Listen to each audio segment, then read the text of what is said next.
사랑하는 여러분, 사람들이 살아가는 모습을 보면 두 가지를 생각하게 합니다. 하나는 기대와 소망으로 살아가는 사람들이 있고, 하나는 염려와 근심으로 살아가는 사람이 있습니다. 그 차이점을 제가 생각해 봤어요. 어떤 차이점이 있냐면 표정의 문제나 여유의 문제가 아니에요. 기대와 소망으로 살아가는 사람들은 믿음이 있습니다. 반면에 근심과 염려로 살아가는 사람은 믿음이 없습니다. 그래서 저는 믿음이 있으면 그 믿음과 그 기도의 삶이 하나님 앞에 기대와 소망으로 살아가는가 하면, 또 믿음 없이 기도 없이 근심과 염려로 살아가기도 합니다. 그리고 이 세상은 끊임없이, 사탄은 끊임없이 우리를 속삭입니다. 우리의 믿음을 떨어뜨리는 이야기를 막 하게 됩니다. 또 우리의 어떤 기대를 또 떨어뜨리는 이야기를 하게 됩니다. 그래서 스스로 우리 자신이 자꾸 낙심되고 염려 속에 막 사로잡히게 되는 겁니다. 그러나 예수 믿는 우리는 예수님 때문에 소망이 있습니다. 왜냐하면 예수 그리스도를 믿는 믿음 안에서 기대와 소망을 갖기 때문인 것을 믿으시기 바랍니다. 저는 오늘 우리가 읽었던 이 말씀 가운데서 요수아의 이야기를 여러분에게 좀 들려드리고 싶습니다. 왜냐하면 이 요수아가 하나님께 쓰임받는 모습을 우리에게 들려주고 있는데, 두 가지 구도로 한번 생각해 봤어요. 하나는 하나님께 쓰임받는 사람의 특징이기도 한데, 하나님께서 우리를 쓰실 때 그냥 쓰는 게 아니라 어느 정도 우리가 준비가 되어 있어야 쓰지 않겠습니까? 또 준비가 되어 있을 때 하나님께서는 말씀으로 또 우리에게 지시를 하지 않겠습니까? 저는 그런 의미에서 이 요수아가 하나님께서 그를 쓰실 수밖에 없는 두 가지 그의 준비를 생각해 봅니다. 첫째는 그가 하나님 앞에 쓰임받게 된 것은 유월절 체험 때문이라고 생각합니다. 역대상 7장에 보면 에브라임의 자손들의 이야기가 나옵니다. 원래 역대상은 족보거든요. 그래서 에브라임 그 자손의 이야기가 쭉 나오는데, 에브라임의 아들은 이러고 그 다음부터 아들은 어디까지 나오냐면 27절까지 나오는 거예요. 그리고 그 27절 보면 제일 끝에 그의 아들은 요수아더라 이렇게 돼 있거든요. 요수아더라. 이 말은 뭐냐면 이 요수아가 에브라임의 어느 집안의 장남이었다, 이렇게 우리가 생각할 수 있겠죠. 그러면 이 요수아가 에브라임의 어느 집안의 장남이었다는 것은 굉장히 중요한 의미를 갖고 있습니다. 왜냐하면 요수아가 어디에 있었습니까? 애굽에서 노예로 살았었잖아요. 근데 애굽의 노예로 살고 있었는데, 하나님께서 이스라엘 백성들을 애굽에서 출애굽시킬 때 10가지 재앙 기억나시죠? 그 10가지 재앙 가운데 10번째 재앙이 장자 재앙이잖아요. 그때 하나님께서 모세에게 한 이야기가 있거든요. 너는 어린 양을 잡아서 그 어린 양의 피로 이 히브리 사람들 모든 집에 문설주에다 이렇게 다 십자가로 그리라고 했거든요. 근데 이 히브리 사람의 집에는 다 문설주로 이렇게 양의 피를 썼는데, 양의 피를 쓰지 않은 이 애굽의 사람들은 애굽의 왕궁의 바로의 왕자부터 시작해서 모든 애굽에서 난 자들은 전부 다 죽임을 당한 거예요. 근데 이 어린 양의 피로 집에 문설주에 바른 사람들은 전부 다 구원함을 받았거든요. 이거를 갖다 기념하여 지키는 절기가 유월절 절기잖아요. 그러면 요수아 입장에서 생각할 때는 굉장한 체험인 거예요. 굉장한 체험이에요. 어떤 체험이에요? 십자가의 은혜의 체험이잖아요. 왜냐하면 그 문설주로 바름으로써 그가 장자였다면 그가 살아난 체험이 있지 않겠습니까? 여러분, 왜 제가 이 말씀을 드리냐면 우리도 마찬가지예요. 우리도 신앙생활하면서 저는 크고 작은 어떤 영적인 체험과 경험들이 있을 거라고 생각합니다. 또 이런 영적인 이 체험과 이 경험들을 저는 여러분이 소중히 여겼으면 좋겠어요. 내가 주님을 처음 만났을 때 경험, 내가 아팠을 때 나를 만져주시고 고침받은 체험, 또는 내가 어렵고 힘든 인생의 어떤 수렁 속에 파도 속에 휘밀려 있을 때 건진받은 은혜, 이런 거 있잖아요.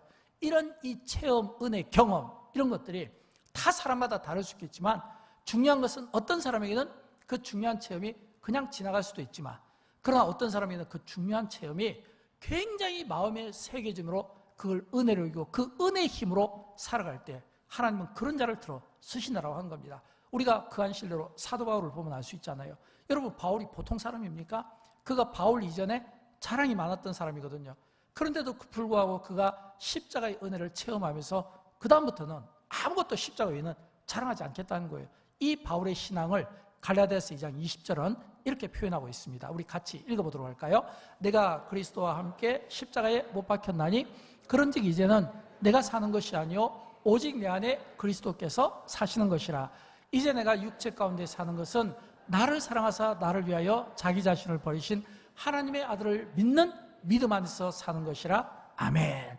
이 말은 지금 바울이 내가 그리스도와 함께 십자가에 못 박혔나니, 내가 그리스도와 함께 십자가에 못 박혔나니, 이 말은 예수님의 이 십자가에 자기의 정, 욕심, 더러운 것, 이런 모든 악한 것들을 다 못 받고 이제는 내가 사는 것이 아니라 내 안에 그리스도께서 사신다거나, 이 십자가 보혈의 신앙, 이 신앙이, 이 체험이 바울의 삶을 붙들어 줬다는 거예요. 저는 여러분, 하나님께서 여러분 개개인에게 어떤 은혜들을 주시고 경험을 주시고 체험하셨다면 그 은혜와 그 경험이 여러분의 삶을 지탱하고 여러분의 믿음을 지탱하며 어려움 가운데서 흔들리지 않는 이런 단단한 믿음으로 십자가를 단단히 붙들고 나아가는 승리의 사람이 되기를 주님의 이름으로 축원드립니다. 두 번째는 기도 체험이에요. 기도 체험. 왜냐하면 여러분 아시는 바와 같이 이 모세가 이제 애굽에 있을 때는, 죄송합니다, 여호수아가 애굽에 있을 때는 그가 이제 그 유월절 체험을 했다면, 광야 생활에서는 이 여호수아가 기도 체험을 했을 겁니다. 왜냐하면 광야에서 40년 동안 여호수아가 한 일이 뭐냐면 모세를 수종드는 일이었거든요. 그러면 모세를 수종들었다는 것은 어떤 의미일까요? 늘 모세 곁을 떠나지 않았다는 겁니다. 모세의 비서실장 같은 이런 역할을 이 여호수아가 자처한 거예요. 그러니까 모세를 옆에서 제일 많이 봤을 거 아니에요? 근데 뭘 봤을까요? 모세가 기도하니까 하나님이 응답하는 거예요. 모세가 기도하니까 구름 기둥이 나타나는 거예요. 모세가 기도하니까 홍해바다가 갈라지는 거예요. 모세가 기도하니까 전쟁에서 막 승리가 이루어지는 거예요. 이 말은 뭐예요? 모세가 기도하면 하나님이 응답하시고, 모세가 기도하면 이 능력이 임하고, 모세가 기도하면 어떤 피로들이 채워지게 되고, 이거를 갖다 봤잖아요. 특별히 이 여호수아의 입장에서는 이 아말렉과의 전쟁이 아마 그의 삶 속에 영원히 잊혀지지 않는 아마 그런 추억이 될 겁니다. 왜냐하면 이 아말렉과 전쟁할 때 모세가 바로 그 위에서 기도했잖아요. 모세가 손이 들면, 기도에 손이 들면 이기고, 모세가 손이 내리면 지는 거예요. 이거는 뭐냐면 이 여호수아 입장에서 보면 내가 지금 싸우는 이 전쟁이 나의 어떤 지략과 나의 어떤 용맹함으로 전략으로 싸우는 것이 아니라 기도하는 이 손이 올라가고 내려가고 여기에 따라서 승패가 결정되어진다. 이 기도의 체험이 있는 거예요. 똑같은 기도를 하더라도 내가 기도에 응답이 있고, 똑같은 기도를 하더라도 이 기도를 통해서 뭔가 하나님의 능력을 얻게 된다면, 기도를 통해서 어떤 은혜를 체험한다면 그 기도는 길어질 수밖에 없는 거예요. 반면에 내가 기도하더라도 이런 어떤 은혜 체험이 없으면 그 기도는 시간이 좀 단축될 수밖에 없는 거예요. 그렇다면 여러분, 우리가 여호수아를 이야기할 때 어떤 면을 우리가 보게 될까요? 저는 여호수아를 볼 때 이 여호수아가 어떤 사람이었는가라고 하는 것을 딱 이 출애굽기에 보면 한 이 절로 그의 삶을 딱 표현하는 게 있어요.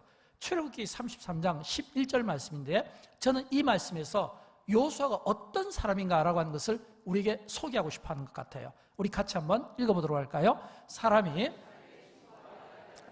여호와께서는 모세와 대면하여 말씀하시며, 모세는 진으로 돌아오나 눈의 아들 젊은 수종자 여호수아는 회막을 떠나지 아니하니라. 아멘. 여러분, 이 말씀은 뭐냐면, 지금 이게 우리가 지금 하나님 앞에 모여서 주일날 예배를 드리잖아요. 근데 예배를 드리는데 이 예배는 예배 드리는 시간이 있고 예배 드리는 시간이 정해져 있습니다. 그렇죠? 그러니까 예배는 항상 같은 시간, 어떤 정해진 시간에 정해진 그 시간을 통해 하나님께 영광을 올려드리는 거예요. 근데 기도는 그게 아니잖아요. 기도는 어떤 정해진 시간이 있는 게 아니라 내가 하나님 앞에 마음이 통하면 새벽에도 낮에도 밤에도 철야도 또는 금식도 또는 어떤 작전 기도도 하거든요. 그러니까 기도하는 사람들의 특징이 뭐냐면 항상 성전 중심인 거예요. 근데 오늘 본문에 보면 여호수아는 회막을 떠나지 아니하니라 그랬거든요. 모세조차도 진으로 돌아왔는데 여호수아는 회막을 떠나지 않았다. 이 이야기는 여호수아가 그의 삶이 회막, 성전, 교회를 이야기하거든요.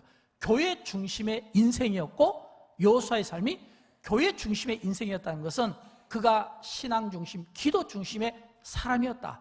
그러니까 늘 교회에서 기도하고 있는 거예요. 제가 이렇게 교회 보면 아침에도 출근할 때 보면 기도하는 분들이 있습니다. 또 저녁에 퇴근할 때 보면 또 기도하는 분들이 있어요. 또 낮에도 보면 기도하는 분들이 있어요. 왜 기도할까요?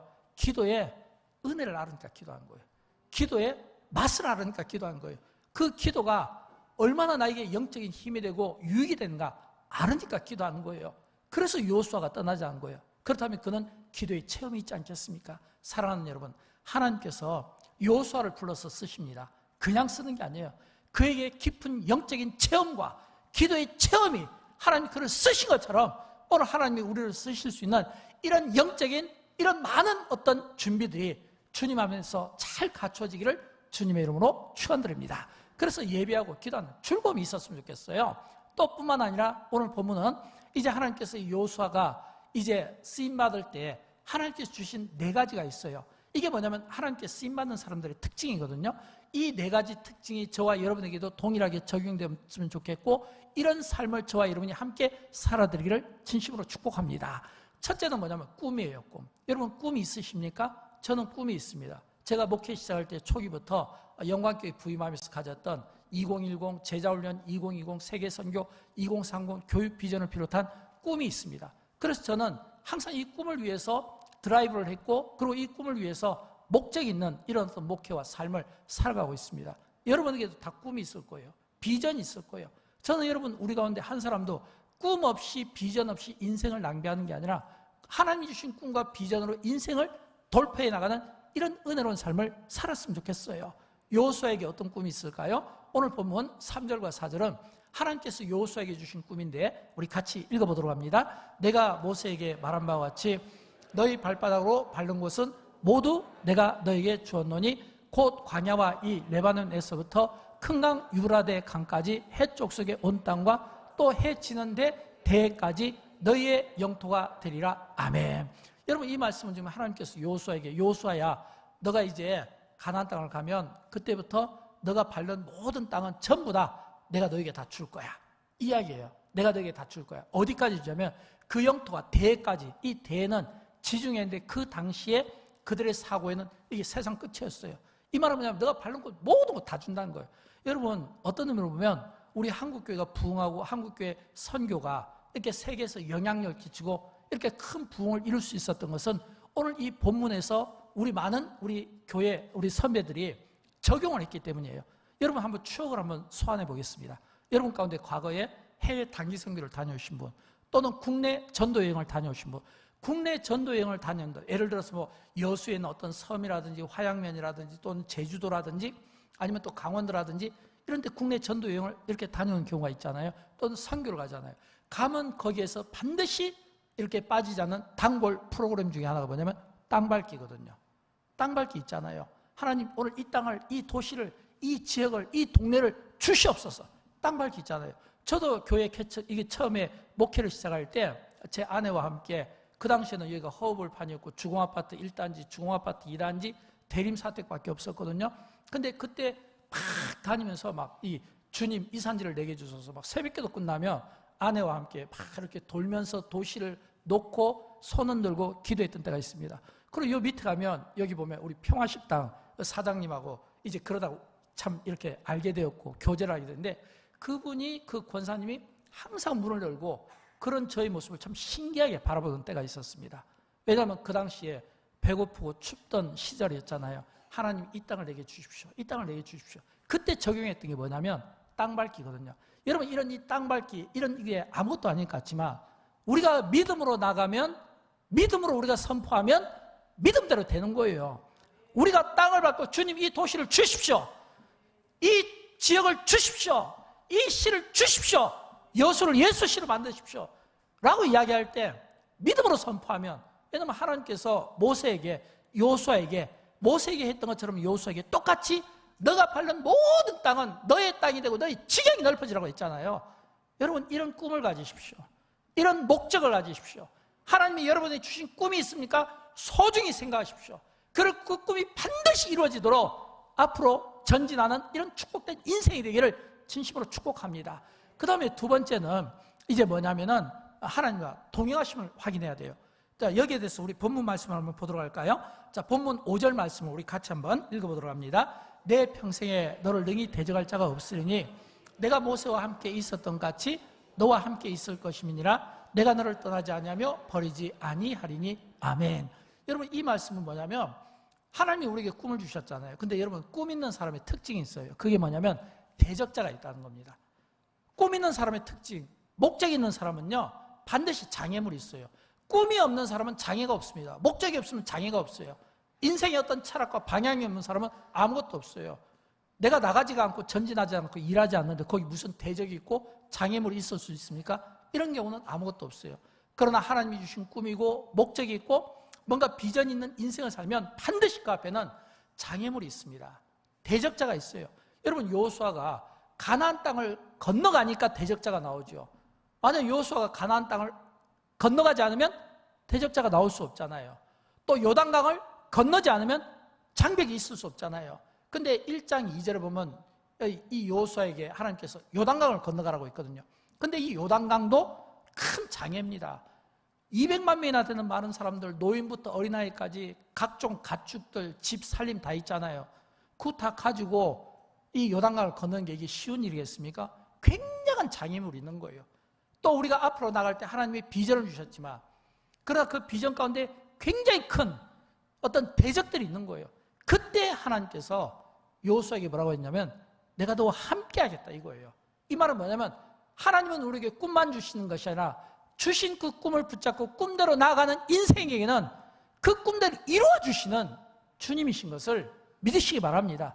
이게 꿈을 향한 하나님이 함께 하시는 백성의 이게 특징이고 이게 은혜가 된다고 하는 겁니다. 그 다음에 세 번째가 있어요. 세 번째는 강하고 담대한 믿음을 가지라, 이 말씀인데 우리 본문을 한번 읽어보도록 할까요? 7절 말씀 같이 읽습니다. 오직 강하고 극히 담대하여 나의 종 모세가 내게 명령한 그 율법을 다 지켜 행하고 우로나 좌로나 치우치지 말라. 그리하면 어디로 가든지 형통하리니. 아멘. 하나님께서 세 번째 이 여호수아에게 준 것은 첫째는 꿈을 주고 두 번째는 이 꿈과 함께 동행하겠다고 약속하거든요. 그 다음에 세 번째는 뭐냐면 우로나 좌로나 치우치지 말라는 거예요. 이 세 번째 줄로 나오잖아요. 우로나 좌로나 치우치지 말라. 이 말은 뭐냐면 우리가 목적을 가지고 어떤 인생을 향해 나가면 반드시 흔들림을 당하게 되어 있습니다. 흔들림을 당하게 됐어요. 그리고 이 흔들림은 우리로 하여금 앞을 나가지 못하도록 우리에게 스스로 우리 자신의 인생의 브레이크를 밟게 만드는 거예요. 앞으로 나갈 수가 없는 거예요. 지난주 저희 교회에 우리 인도네시아 선교사님께서 이제 오셔서 선교 보고를 해주시기로 했는데 딱 교회 도착 30분 전에 전화가 왔어요. 목사님, 제가 지금 순천 고속도로인데 너무 어지러워서 운전을 할 수가 없어서 차를 어쩔 수 없이 세우고 병원으로 가야 되겠습니다. 그래서 순천에서 가까운 성가로로 병원에 이 119로 이렇게 실려가게 되었는데 다음 날 제가 이제 제 아내와 함께 병문안을 갔다 왔습니다. 근데 병문안을 가서 이런저런 이야기를 하면서 그분이 이런 이야기를 해요. 목사님, 공황장애였던 것 같아요. 뭐 MRI를 찍었을 때 어떤 이상이 나온 건 아니지만 공황장애였던 것 같아요. 제가 물어봤어요. 어떤 증세입니까? 제가 경험해보지 않았잖아요.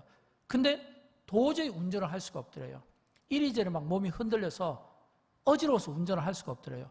그러니까 흔들려서 할 수 없다는 것은 더 이상 나갈 수가 없으니까 차를 거기 세울 수밖에 없고 이제 누군가가 자기를 데려올 때까지 가만히 거기에 그냥 있어야 된다는 겁니다. 저는 이런 뜻이라고 생각해요.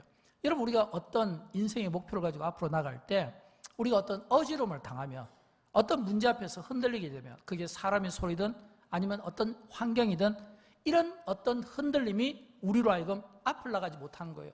그러니까 하나님께서 여호수아에게 너는 강하고 담대하라. 너는 강하고 담대하라. 이 이야기는 우리가 주의를 할 때 이 강하고 담대함이 없으면 흔들릴 수 있다는 겁니다. 강하고 담대함이 없으면 흔들릴 수 있다는 거예요. 그걸 지금 우리에게 말씀해 주고 있는 거예요. 저는 성경 속에 하나님께서 주신 많은 꿈의 사람들을 한번 생각해 봤어요. 우리가 잘 아는 아브라함 꿈의 사람이잖아요. 요셉 꿈의 사람이잖아요. 다니엘 꿈의 사람이잖아요. 또 여호수아도 있고 또 다윗도 있고 성경 속에 나오는 많은 인물들, 그들이 꿈의 사람인데 그들의 그 꿈을 보면 하나같이 하나님께서 주신 꿈은 다르지만 그 꿈이 이루어질 때 어떻게 이루어졌냐면 하나같이 그 꿈에 첫째, 방해가 있었다는 겁니다. 대적자가 있었다는 거예요. 어떤 꿈도 하나님이 그 주신 그 꿈에 방해 없이 일사천리로 나간 적은 한 번도 없어요. 왜일까요? 하나님의 일이잖아요. 우리가 주의 일을 하고 하나님의 일을 하잖아요. 어떻게 대적자가 없을 수 있겠습니까? 사탄은 계속해서 우리에게 소리로 갖다 속삭이잖아요. 안 될 것이야, 힘들 거야, 실패할 거야, 이런 말들을 계속 속삭이면서 우리를 낙심하게 하고 우리를 절망시키게 하고 우리를 스스로 포기하게 만들지 않습니까? 그러나 하나님의 사람들은 이런 세상의 소리에 귀를 기울이는 것이 아니라 하나님의 말씀에 귀를 기울이는 거예요. 하나같이 그 어떤 이 장애를 돌파하고 그리고 대적자들을 승리하고 나간 것은 전부 그들에게 뭐가 있었냐면 하나님의 말씀이 있었다는 거예요. 저는 이게 여호수아에게 주신 네 번째 미션이라고 생각해요. 네 번째 뭐냐면 하나님의 말씀을 가까이 했기 때문에 그가 쓰임을 받을 수 있었다는 것을 말씀드리기 위함입니다. 우리 8절과 9절 말씀을 같이 읽어보도록 할까요? 이 율법책을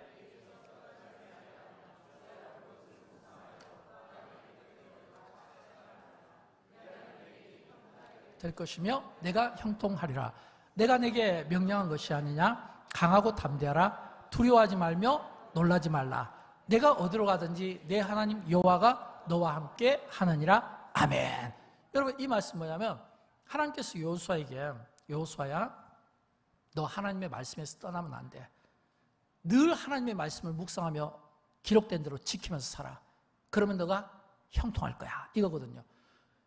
여러분, 이 말씀은 우리 모두에게 적용되는 거예요. 그러나 우리가 이 말씀대로 사는 사람은 그렇게 많지 않습니다. 왜일까요? 우리는 유치원 때부터, 아니 교회학교 유치부에서부터 초등부, 그리고 쭉 이렇게 작년에 올라가면서 우리는 이미 우리가 살아야 되는 방법도 유치원에서 다 배웠고, 우리가 신앙생활하면서 우리가 천국 가고 우리가 제한 짓고 하나님의 영광에 이런 방법도 이미 유치부에서 다 배운 거예요. 이미 초등학교에서 다 배운 거예요. 근데 왜 그대로 살지 못할까요? 저는 반응이라고 생각합니다. 인간은 예를 들어서 딱 배가 고프면 신호가 옵니다. 몸에서. 아침 식사 시간이 되면 내 몸이 반응을 해요. 저녁 식사가 되면 또 반응을 합니다. 또 간식을 먹고 싶으면 또 반응을 하는 겁니다. 그러니까 어떤 의미로 보면 시간을 맞춰서 우리가 밥을 먹는 게 아니라 내 몸이 반응을 하니까, 육이 반응을 하니까 우리가 음식을 먹듯이 저는 우리의 영적인 삶도 마찬가지라고 생각합니다. 우리 몸이 반응해서 음식을 섭취하는 것처럼 우리의 영이 똑같이, 우리는 영적인 존재니까, 영적인 존재인 우리는 사람이 떡으로만 사는 존재가 아니라 여호와의 입에서 나오는 말씀으로 사는 존재라고 했잖아요. 그러니까 하나님의 말씀으로 살아가는 우리는 반드시 하나님의 이 말씀이 우리 안에 들려질 수 있도록 우리 영이 계속 반응을 해야 되는 거예요. 이런 이 영적인 이 반응이 없으면 우리는 자연히 하나님으로부터 멀어질 수밖에 없는 겁니다. 내가 모태신앙 중요하지 않아요. 신앙생활이 오래되고 교회에 좋은 직분, 직책 중요하지 않아요. 내가 얼마나 영적으로 깨어있고 얼마나 내가 영적인 이 세계를 이해할 수 있는가, 이게 중요하지 않겠습니까? 왜냐하면 우리는 육만 가진 인생이 아니라 영도 있잖아요. 그러니까 우리는 이 세상에서 싸울 때 너무 육신적인 눈에 보이는 싸움이 중요한 게 아니라 보이지 않는 이 영적인 세계와의 이 싸움을 할 수 있어야 되고, 이 영적인 세계를 이해하려면, 영의 세계를 이해하려면 하나님의 세계를 이해해야 되잖아요. 여러분, 성경 속에 있는 많은 믿음의 사람들을 보십시오. 그들은 하나같이 하나님의 말씀을 읽다가 지혜를 깨닫게 됩니다. 깨달음을 얻습니다. 하나님의 말씀을 읽다가 기도 제목을 발견합니다. 하나님의 말씀을 읽다가 길을 찾습니다. 하나님의 말씀을 읽다가, 아, 여기에 하나님의 지혜가 있었네, 여기에 능력이 있었네. 하나님의 말씀을 읽다가 그 말씀 속에서 나를 고치시고 치료하시는 하나님을 만나게 되는 거예요. 하나님의 말씀을 읽다가 그 속에서 하나님께서 내 인생에 대해서 얼마나 깊은 관심과 사랑을 갖고 계시고 내 인생을 여기까지 인도하시는가, 이 하나님의 사랑과 이 인도하심과 섭리를 배우게 된다는 거예요. 어디 있어요? 하나님의 말씀이었어요. 그래서 이 하나님의 말씀은 우리 그리스도인들이 매우 중요합니다. 그리고 성경은 우리에게 이 광야 생활을 통해서, 이 쉐마 교육을 통해서 이스라엘 자손들에게 하나님의 말씀을 가르쳤습니다. 모세는 그의 고별 설교를 통해 힘주어서 너희가 하나님의 법에서 떠나면 안 되고 하나님의 말씀 따라 살아야 된다는 걸 강조하고 있습니다. 하나님의 말씀이 너희에게 주야로 묵상되고 떠나지 않게 이야기하고 있습니다. 왜일까요? 하나님의 말씀이 조금만 떠나면 아무리 신령한 믿음 좋은 장로님, 목사님, 권사님도 그 입에서는 세상 이야기가 나오겠어요. 세상 이야기, 세상 자랑, 세상의 어떤 판단, 세상의 어떤 편견 계속해서 이야기해요. 그러니까 여기 우리 여러분 잘 아시잖아요. 우리 이찬수 목사님, 우리 분당 우리 교회 이찬수 목사님, 그것도 한국교회에서는 꽤 존경받는 분이니까 제가 그분과 최근에 한번 교제를 나눈 적이 있는데 그분이 이런 이야기를 하더라고요. 물론 저한테만 한 이야기는 아니에요. 몇몇 거기에 있는 분들이 같이 듣게 되었는데 그분이 이야기해요. 자기는 너무 사람들을 많이 만나기 때문에 그 만나는 사람들과 딱 몇 초만 이야기를 하면 내가 계속 이야기를 해야 될지 안 해야 될지를 딱 그분은 거기서 판단을 된다는 겁니다. 그렇게 하지 않으면 그 많은 성도들, 그 많은 어떤 인간관계에서 이게 되겠습니까? 그분이 뭐라고 이야기하냐면 탁 몇 마디를 해보면 안 돼요. 아, 이분과는 더 이야기를 하면 안 되겠다. 이분과는 거리를 둬야 되겠다. 이분과는 좀 더 교제의 필요성을 느낀다. 몇 마디만 하면 딱 안다 이거예요. 몇 마디만 하면.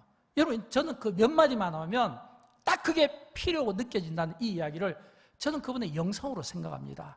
사랑하는 여러분, 우리가 하나님의 말씀에 따르고 그 말씀의 법 안에 있으면 딱 몇 마디만 해봐도 이분이 얼마나 영적인지 아닌지를 금방 알게 된다 이 말이에요. 그러나 우리가 하나님의 말씀의 법에서 떠나면 알 수가 없는 게 바로 그거예요. 저는 여러분 할 수만 있으면 하나님께서 여러분에게 영안을 열어주셔서 우리의 육신뿐만 아니라 우리의 영적인 삶에 이런 바른 분별력과 지혜를 가지고 이 세상을 꿰뚫어보는 은혜가 있기를 주님의 이름으로 축원드립니다. 그래서 뭔가 기대와 소망 속에 믿음을 가지고 살아갔으면 좋겠어요. 저는 영광교회가 이제 영광교회 담임 목회로 부임하면서 지금까지 영광교회 5대 비전을 가지고 지금까지 왔습니다.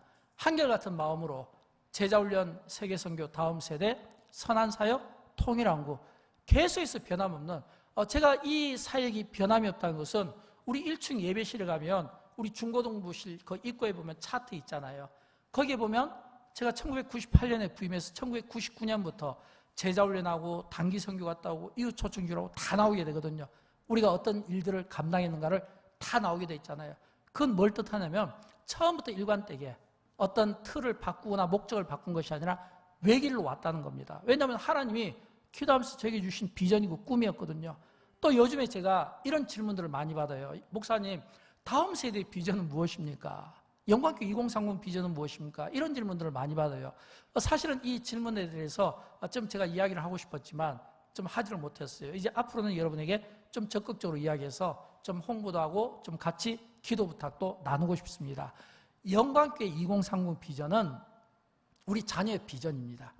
저는 이 영광교회 2030 이 비전의 가장 핵심적인 것은 이 1번으로 홈커밍대로 들고 있습니다. 여러분, 이 가운데 2020년까지 영광교회에서 신앙생활 하신 분들은 알잖아요. 영광교회 2020년 2020 세계 비전을 어떻게 했는지. 그때 5대양 6대주 전부 다 선교 부스를 만들고 그때 두 원로 목사님의 초청하고 많은 선교사들을 초청하고 그리고 그 선교사들의 프로필과 의상 그리고 그 나라를 소개하는 이런 부스를 만들고 그리고 갤러리를 만들고 그리고 교회 전체 다 만국기를 만들고 그래서 우리 모든 성도들이 영광교회 이 선교의 열매를 보고 굉장히 기뻐하고 굉장히 하나님 앞에 영광을 올려드렸던 것처럼 저는 영광교회 2030은 어떤 비전이냐면 영광교회가 우리의 자녀들을 어떻게 신앙교육을 시키고 어떻게 그들의 신앙을 도와주고 어떻게 그들의 신앙을 계속해서 지속적으로 케어하는가 여기에 저는 달려있고 이 일은 담임 목사가 하는 게 아니에요. 우리 모든 교사들이 이 중심에서 이 일을 했으면 좋겠고 또 우리 교사들과 함께 우리 학부모들이 이 일을 했으면 좋겠고 그리고 우리 교육자들이 또 관리를 했으면 좋겠어요. 그래서 2030, 2030년 지금부터 6년 남았는데 이 6년 후에 영광교회가 지금까지 쭉 이렇게 길러낸 우리 모든 자녀들을 전부 다 소환하는 겁니다. 소환해서 2020년에는 만국기를 달았다면 2030년에는 영광교회 교회학교 교육받은 모든 자녀들이 가족들이 전부 모여서 이 흩어졌던 우리의 자녀들이 바깥에서 세상 밖에서 어떤 삶을 살고 어떤 영향을 끼치고 어떤 믿음의 생활을 하는가를 우리가 전부 기록으로 영상으로 남겨서 그거를 보여주는 거예요. 그래서 1차적으로 2030은 홈커밍데이고 그리고 이 홈커밍데이를 위해서 구체적으로 몇 가지 좀 방침을 좀 말씀드릴게요. 첫째는 이제 영광교회 표어잖아요. 함께. 이 말은 뭐냐면 어떤 일이든지 함께 해야지 혼자 하면 안 돼요. 저는 교사들이 함께 했으면 좋겠고 여기 우리 특별히 교사분들이 많은데 함께 이 거룩한 일에 여러분이 주체가 되었으면 좋겠어요. 그 다음에 두 번째는 뭐냐면 영광교회 비전이잖아요. 이 비전은 앞으로도 제가 좀 설명을 할게요. 제자훈련 비전, 세계선교 비전, 다음 세대 비전인데 그러면 세 번째는 뭘까요? 세 번째는 2030년 세 번째는 홈커밍데이로 해서 날짜는 추수감사절입니다. 2030년 추수감사절에 이 행사를 갖는데 여기에 대해서 우리 같이 자막으로 좀 같이 읽어보도록 할까요?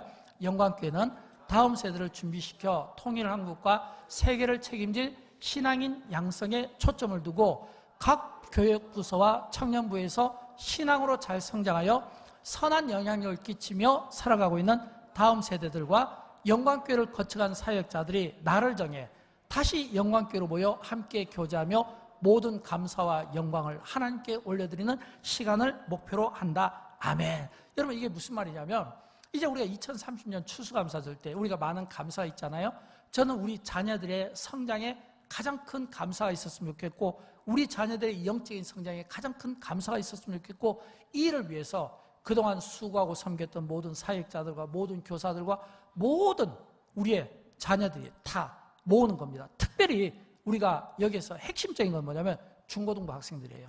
왜냐하면 우리 고등부 학생들이 이제 곧 대학 가지 않습니까? 직장 가고 군대 가고 여기저기 흩어질 거 아니에요.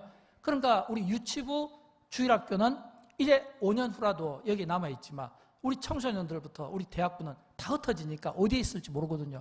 그래서 이 자녀들이 계속해서 신앙생활이 멈춰지지 않도록 교회가 관리하는데 6가지 관리 시스템을 가지고 있습니다.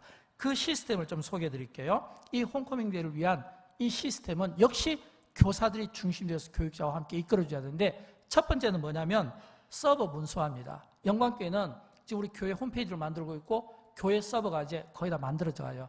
그래서 앞으로는 이제 이 교회 서버의 모든 이제 우리 교회학교 연도별, 부서별, 반별, 개인별에서 폴더를 만들어서 통합으로 합니다. 예를 들어서 2024년 청소년부 2학년 2반 김아무개 있다고 하면 이 김아무개에 대한 이 폴더를 전부 다 이렇게 만들어가지고 이걸 개인 서버로 전부 하나 만드는 거예요. 여러분 제가 이렇게 신방 갈 때 한 번씩 이런 이야기를 하시잖아요. 목사님이 저에 대해서 많이 알고 계시네요. 가정의 기도 제목을 지금도 기억하고 계시네요. 제가 어떻게 가정의 기도 제목을 기억해요 지금까지? 그건 어렵죠. 근데 사실은 저는 이 서버 문서화를 갖고 있습니다. 이 시스템을 가지고 우리 모든 장년 성도들을 관리하고 있습니다. 그래서 어떤 분의 애경사, 어떤 일이 있었고 이걸 전부 다 신방 가기 전에 상담하기 전에 그 전부 파일을 다 열어서 보고 있습니다. 그런 것처럼 영광교회 교회학교가 이 서버 문서의 이 통합을 통해서 개인, 반별, 부서별 전부 이걸 폴더를 만드는 거예요. 그 다음에 두 번째는 뭐냐면 성장 기록부입니다. 이 성장 기록부 이거는 영광교회 2030 비전할 때 제일 처음부터 제가 가장 관심 가졌던 겁니다. 왜냐하면 제가 교육자들한테 계속 주문했던 게 이거거든요.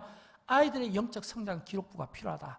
분기별로 이 아이들의 영적 성장 기록부를 교사들이 잘 적어서 교육자들이 이걸 잘 문서화시켜서 이걸 폴더에 전부 넣어놔서 이 아이들, 왜냐하면 특별히 요즘엔 성장이 굉장히 빠르잖아요. 뭐 초등학생도 빠르고 청소년도 빠르고 이런 이 빠른 이 성장 기록부가 영적으로 그리고 또 모든 삶, 가정 이걸 기도 제목들 하나하나 잘 정리해서 이 폴더를 만들어서 영적 성장 기록부를 만드는 겁니다. 그 다음에 세 번째는 사진입니다. 사진. 이것도 굉장히 중요해요. 왜냐하면 이 사진 담당 교사들을 전부 배정해서 찍어서 뭐 예를 들어서 뭐 성경학교, 수련회, 전도잔치, 달란트잔치, 공과활동 등등해서 이것도 잘 모아놔야 돼요. 왜냐하면 이 아이들의 영적 성장을 전부 영상으로 사진으로 찍어서 이걸 나중에 우리가 2020 때 해보셨잖아요. 2020 때 예를 들어서 뭐 우리 김나실 선교사가 태국에서 선교하면 그 태국 복장이 있고 거기에 대해서 쭉 스크린으로 전부 이렇게 정리한 것처럼 우리가 그 아이 하나를 놓고 쫙 이걸 갖다 사진으로 전시해서 갤러리로 그 아이의 성장을 우리가 눈으로 쉽게 볼 수 있도록 만들어주는 겁니다. 그 다음에 네 번째는 주소 및 연락처를 최소화하는 겁니다. 왜냐하면 요즘에는 많은 젊은이들이 전화번호를 사용 안 합니다. 카톡으로 해요. 카톡 전화로 쓰고 있잖아요. 그러니까 전화번호 없는 데도 있고 이사도 많이 가고 또 이걸 갖다가 이 전화번호에 특별히 제가 관심을 갖는 거는 앞으로 청년들이 자주 옮겨 다니잖아요. 옮겨 다니고 이사를 하게 되면 이 주소 연락이 끊기거든요. 이걸 계속 우리가 붙잡아야 되는 것은 뭐냐면 예를 들어서 광주로 가든 서울로 가든 부산으로 가든 아니면 외국으로 가든 계속해서 지속적으로 교회가 이걸 관리해주고 있다는 거예요. 그래서 이 시스템을 위해서 특별히 한 교육자가 여기에 대해서 헌신을 하게 될 겁니다. 그래서 앞으로 이 시스템을 계속 업그레이드해서 이 아이가 부산에 있든 서울에 있든 어디에 있든지 이걸 갖다가 마치 막 위치 추적해서 찾아내는 것처럼 이걸 찾아낼 수 있도록 그래서 끝까지 영광교회에서 한번 신앙생활하면 끝까지 책임진다. 그들의 그 믿음과 신앙을 책임진다. 이거를 이야기하는 겁니다. 그 다음에 다섯 번째는 부서별 인수인계입니다. 여러분 여기 우리 교사분들이 많이 계신데 이 인수인계를 잘해 주셔야 돼요. 교육자도 그렇고 교사들도 그렇고 왜냐하면 이게 해만 바뀌면 이게 그냥 남이 되는 게 아니라 내가 맡았던 이 아이들이 다음 다른 교사 또는 교육자에게 갈 때 이 빠진 부분이 없는지 이거를 인수인계를 잘해줘야죠. 그리고 인수인계를 잘해서 이게 중간에 끊김이 없도록 만들어줘야 되는 거예요. 이제 앞으로 시스템을 갖추면 이 부분에도 제가 좀 신경을 많이 쓰려고 합니다. 왜냐하면 이게 인수인계가 안 되면 어떤 의미로 보면 잘 된 것 같지만 누수 현상이 나타날 수 있거든요. 그거를 강조하기 위함입니다. 그 다음에 마지막으로 6번째는 청년부입니다. 이제 우리가 2030년 이제 추수감사절 때 이 홈커밍 데이가 하면 이때 가장 핵심적인 이제 역할을 하게 될 건 청년들입니다. 왜냐하면 이 청년들이 이제 아무래도 그 중심에서 쓰임을 받게 될 거거든요. 그래서 저희는 1년 전부터 우리 청년부에서 우리 홈커밍 데이를 위해서 다양하게 청년들을 준비시키는 거예요. 멀리 있는 사람, 가까이 있는 사람 다양하게 역할과 그 영향력과 그의 신앙들. 왜냐하면 유치부, 주일학교는 이 부모의 울타리 속에 있으니까 이 아이들의 신앙에는 큰 변동이 없어요. 그러나 우리 청소년 되면 조금 그때부터는 좀 흔들리기 시작하죠. 대학교 청년 가면 많이 흔들리잖아요. 끝까지 흔들리지 않도록 이 신앙생활을 잘할 수 있도록 붙잡아주는 것, 이거는 청년이거든요. 그래서 여러분이 모든 교회 학교를 위해서 기도해 주시되 특별히 우리 청년부, 우리 청소년들을 위해서 좀 많은 기도를 해줬으면 좋겠습니다. 여러분, 이 영광교회가 이 홈커밍 데이 2030년 2030 비전 때 열매를 보게 하려면 반드시 준비해야 될 게 있어요. 그건 뭐냐면 교회 가족화입니다. 교회 가족화예요. 왜냐하면 교회는 다양한 배경을 가지고 있거든요. 다양한 배경, 다양한 특성, 다양한 어떤 인물적인 캐릭터가 있고 개성이 있고 기질이 있잖아요. 이 말은 뭐냐면 하나가 되기가 너무 어렵다는 겁니다. 너무 어렵다는 거예요. 우리가 뭐 TV에서 정치, 경제, 사회, 문화를 보더라도 하나가 되는 게 너무 어려워요. 특별히 갈수록 이 세상은 하나가 되는 게 더 어려워요. 그래서 우리는 거룩한 욕심을 가져야 돼요. 어떤 욕심을 가냐면 비록 하나가 되기 어려운 환경이지만 그렇기 때문에 교회는 좀 더 강한 거룩한 욕심을 가지고 교회를 하나로 만들어내야 된다는 거예요. 왜냐하면 교회를 하나로 만들어내지 못하면, 가정을 하나로 만들어내지 못하면 사실은 이 2030 이 비전은 이거는 물 건너가는 거예요. 왜냐하면 하나로 만드는 거. 이 말은 뭐냐면 우리가 함께 즐거워하고 함께 웃는 거잖아요. 우는 거잖아요. 그런 것처럼 함께 하나가 되기 위해서는 서로 존중해주고 서로 배려해주고 서로 믿어주고 서로 사랑하는 거. 이게 안 되면 될 수가 없는 거예요. 저는 믿습니다. 영광교회가 2010 전 교인의 평신도 사역화를 통해서 저는 나름대로 그래도 하나님께서 보실 때 영광교회 많은 평신도 성숙한 지도자들이 세워졌다고 믿습니다. 또 영광교회는 또 세계 선교 비전을 가지고 이미 2020 이 선교 대회를 통해서 어느 정도의 성과를 거두고 이미 거기에 대해서 우리는 충분한 어떤 자부심을 가졌다고 생각합니다. 그래서 우리는 2030 이 비전을 통해서 다시 한번 거룩한 목마름과 도전의식을 가지고 나가는 겁니다. 여러분, 꿈이 없는 인생은 절대로 방해가 없어요. 장애가 없어요. 도전도 없어요. 그러나 꿈이 있는 인생은 반드시 이 꿈 때문에 도전이 있고 방해가 있어요. 그러나 이 도전과 이 방해에도 불구하고 우리가 이 거룩한 일을 해나가기 위해서 마음을 하나로 모으면 저는 2030년에 정말 그런 모습을 보고 싶어요. 이렇게 주변에 있는 많은 이웃들이요. 주변에 있는 많은 이웃들이 어떤 모습을 보고 싶냐면, 영광교회 우리 아이 보냈더만 완전히 영광교회에서 우리 아이가 변해버렸네? 저는 그 소식을 듣고 싶어요. 오늘 제가 이 설교를 하고 그리고 2부 예배 끝나고 조금 전에 영상으로 보여줬던 한 젊은 부부 집사가 등록을 했잖아요. 근데 이 부부 집사가 등록을 했는데 여기 밑에 보면 등록 이유를 이렇게 적었어요. 아이들 교회 교육 때문에 영광교회 등록, 이렇게 적은 거예요. 별로 감동을 안 받으시네요. 저만 감동이 됩니까? 아이들 교회 교육 때문에 영광교회 등록. 여러분, 이건 뭘 뜻합니까? 교회가 뭔가 비전을 가지고 꿈을 가지고 뭔가 우리가 하는 일에 대해서 이런 대답이 나왔다는 것은 우리가 하는 일이 인정이 되고 동의가 되기 때문에 그런 거 아니겠습니까? 저는 여러분, 우리가 보통 상식을 많이 이야기하잖아요. 하나님 앞에서 또는 사람 앞에서 이런 동의가 받았으면 좋겠어요. 너희 지금 하고 있는 일이 괜찮아, 잘하고 있어. 이런 하나님의 칭찬이 있었으면 좋겠고요. 이게 교만이 자랑이 아니라 겸손한 가운데 칭찬이 있었으면 좋겠고, 사람들에게도요, 우리가 하는 일에 있어서 동의를 받았으면 좋겠어요. 아이들 교회 교육 때문에 영광교회 등록했다고 합니다. 여러분, 얼마나 감사한 일입니까? 저는 이 일이요, 여러분, 우리 교회 학교 우리 교사분들이 좀 더 자긍심을 가졌으면 좋겠어요. 그리고 좀 더 가치 있는 의미 있는 일들을 통해 우리 주님 오시는 그날에 우리 모두가 영광스러움을 위하여 오늘도 우리가 주님 안에서 힘있게 쓰임받기를 주님의 이름으로 축원드립니다.